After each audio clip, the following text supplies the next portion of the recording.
IUL versus 401k, the wrong fight. Entrepreneurs don't undersave, they over-defer on purpose, with discipline. You did what worked, deferred income, lowered taxes.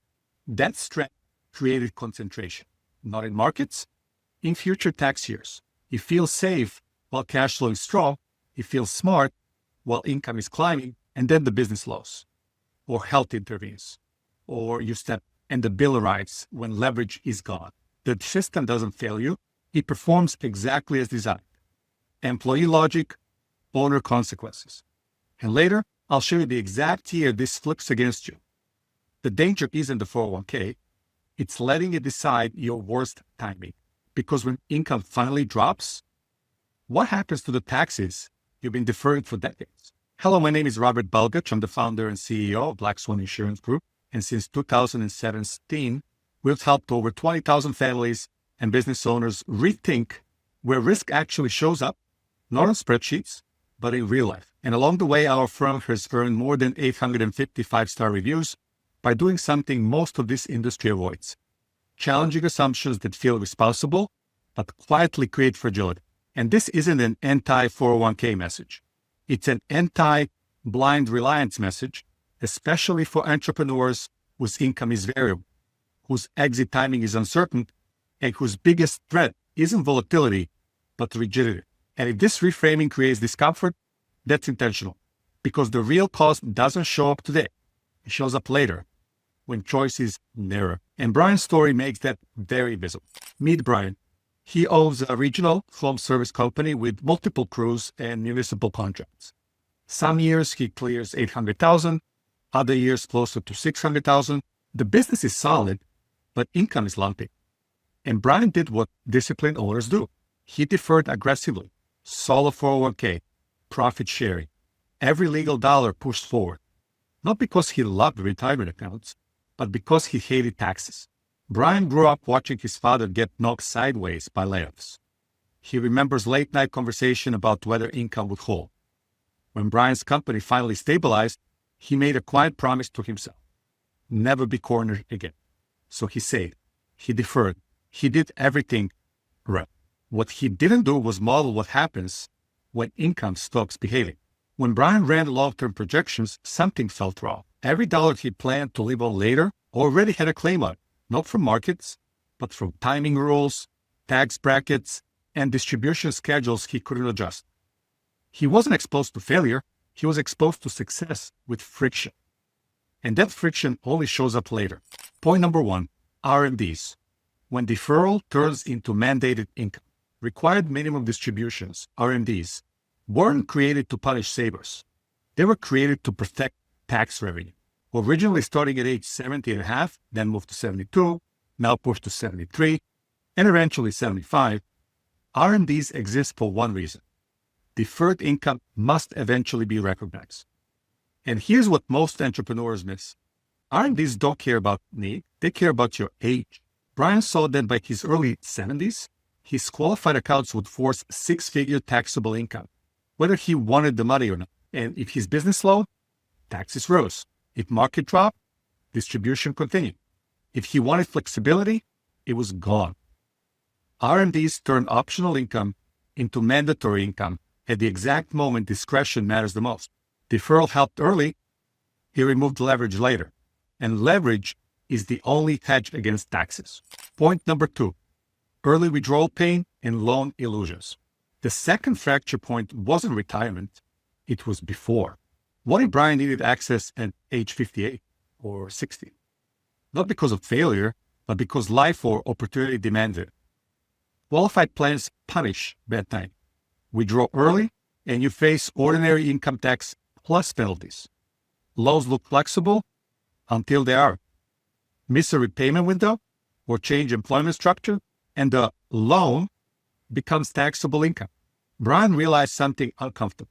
His money was technically his, but functionally, it was leased. Pulling from a 401k in a low-income year stacks taxable income at the worst possible moment. This is the moment most owners realize their plan only works on paper. If your plan only works when something goes right, it isn't conservative, it's fair job. Under IRS Section 7702, a properly designed life insurance operates under a different set of rules. Cash value grows tax deferred, and access to policy loans is not treated as income when structured correct. No early withdrawal penalties, no mandatory payment schedule tied to employment. This wasn't about returns, it was about eliminating penalties for bad timing. Point number 3, when health interrupts the plan. The third risk wasn't financial, it was human. Brian watched his dad survive a stroke, but never fully recovered.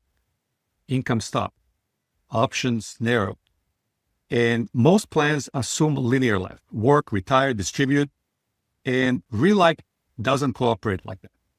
This is where properly designed living benefits matter, not as guarantees, not as scare tactics, but as structural flexibility.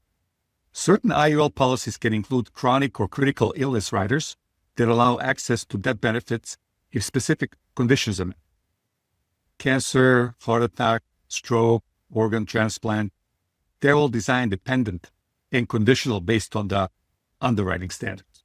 But when income continuity matters more than legacy, access without liquidation changes outcomes. Brian realized his traditional plan only worked if he stayed healthy. That wasn't planning. That was hope. And hope is not just strategy.